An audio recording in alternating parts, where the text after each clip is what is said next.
Fastest growing sports for a good cause. That's the goal of Voices of Stephenson County's first pickleball tournament to raise awareness on domestic violence.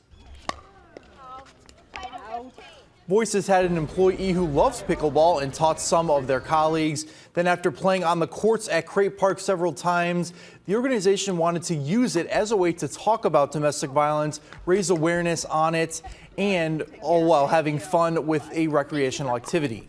The organization's also asking for donations for the holiday season for things like paper towels, toilet paper, laundry detergent, and dish soap.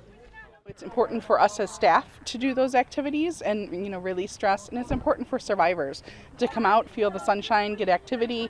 And it's important for everybody as part of a healthy lifestyle.